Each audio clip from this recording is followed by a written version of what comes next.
আমি বলবো যে ওটা ডিফারেন্ট ছিল সব কিছু না। আম fit enough to play.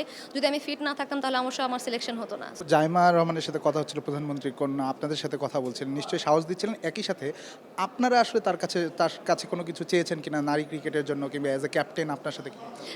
Women ক্রিকেটে আসলে কি অবস্থা, কি চলছে বা কি ফ্যাসিলিটিস হয় বা কেমন ডোমেস্টিকগুলো হয় কিনা। কোয়ান্টিটি থেকে কোয়ালিটিটা অনেক বেশি ইম্পর্টেন্ট, বাট আমরা মারুফা তৃষ্ণার প্রতি অনেক বেশি ফেথ রাখি। ক্যাপ্টেন, প্রথমবারের মতো বাংলাদেশের হয়ে ইংল্যান্ডে বিশ্বকাপ খেলতে যাচ্ছেন। ইংল্যান্ডে বিশ্বকাপটা আসলে কতটা স্পেশাল আপনার জন্য অ্যাজ এ ক্যাপ্টেন? স্পেশাল তো প্রত্যেকটা বিশ্বকাপে আসলে আমার কাছে, যখন ক্যাপ্টেন ছিলাম না তখনও ছিল স্পেশাল, কারণ একটা প্লেয়ারের কাছে ওয়ার্ল্ড কাপ মানে অন্য একটা বিষয়, অনেক কিছু মিন করে। এবং আমি বলবো বাংলাদেশের জন্য এই মুহূর্তে আমাদের ওয়ার্ল্ড কাপে আসলে ভালো করাটা অনেক বেশি গুরুত্বপূর্ণ, কারণ আমি বলবো যে এই ফর্মেটটাতে আসলে আমাদের এখনও ওইরকমভাবে অর্জন নেই। লাস্ট ওয়ার্ল্ড কাপে আমরা শুধু একটা মাত্র ম্যাচ উইন করেছি। সো বাট এইবার টিমটা কিন্তু আরও বলবো যে বেটার ওয়েতে আছে, বেটার শেপে আছে। সো আমাদের আরও 2 থেকে 3টা ম্যাচ উইন করার একটা পসিবিলিটিস আছে। ক্যাপ্টেন, আক্ষেপ হিসেবে থাকছে কিনা যে পেসার ইংল্যান্ডের মতো টার্ফে আপনি পেসার পাচ্ছেন মাত্র 2টা, যদিও আমাদের অপশনটাও খুব কম, মানে তারপরে এটা নিয়ে কনসার্ন থাকবেন কিনা আপনি?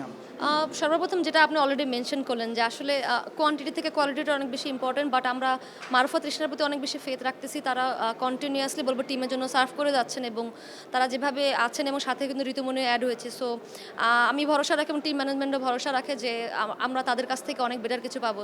এবং সবসময় আসলে এটা চিন্তা করলেই হবে না যে আসলে ইংল্যান্ড মানে হচ্ছে পেস বান্ধব উইকেট। ডেফিনেটলি তারা পেসে কিছু তো হেল্প আসে, বাট স্টিল যারা স্পিনাররাও আছে তারা বলবো যে স্পোর্টিভ উইকেটে কীভাবে বলিং করতে হয়, এবং স্পিনারে কিন্তু বেশিরভাগ সময় বলবো যে টিমকে একটা ডিফারেন্ট সিনারিও ক্রিয়েট করে দেয়। সো আমি স্পিনারদের প্রতিও আসলে অনেক বেশি ফেথ রাখি। জাইমা রহমানের সাথে কথা হচ্ছিল, প্রধানমন্ত্রীর কন্যা আপনাদের সাথে কথা বলছিলেন, নিশ্চয়ই সাহস দিচ্ছিলেন। একই সাথে আপনারা আসলে তার কাছে কোনো কিছু চেয়েছেন কিনা নারী ক্রিকেটের জন্য, কিংবা অ্যাজ এ ক্যাপ্টেন আপনার সাথে কি?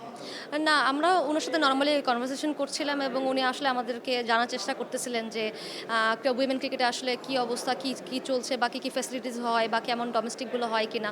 এর আগে যখন আমি কথা বলছিলাম আমি ওনাকে এটাই বলতেছিলাম যে যেহেতু নতুন করে একটা নতুন কুড়ির একটা প্রোগ্রাম স্টার্ট করেছে, যেখানে স্কুল পর্যায় থেকে অনেক ক্রিকেটাররা উঠে আসতেছে, বাট স্কুল পর্যায় থেকে প্রফেশনাল যে জায়গাটা, এই মাঝখানে একটা গ্যাপ আছে, ওইটা আসলে কমাইতে হলে এবং পাইপলাইনে প্লেয়ার স্ট্রং করতে হলে অবশ্যই ডোমেস্টিক ক্রিকেটের প্রতি আর অনেক বেশি জোর দেওয়া উচিত। লাস্ট প্রশ্ন আপু, কথা হচ্ছিল যেদিন দলটা ঘোষণা হয় আপনার ইনজুরি নিয়ে একটা কথা উঠছিল, যেটা নিয়ে বেশ আলোচনা হয়েছে, ক্যাপ্টেন কি আসলে আনফিট হয়ে খেলতে যাচ্ছে কিনা, আপনি যদি একটু ক্লিয়ার করেন ব্যাপারটা কি?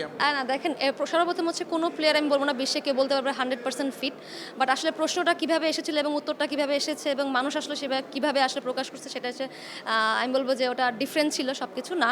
আম ফিট এনাফ টু প্লে।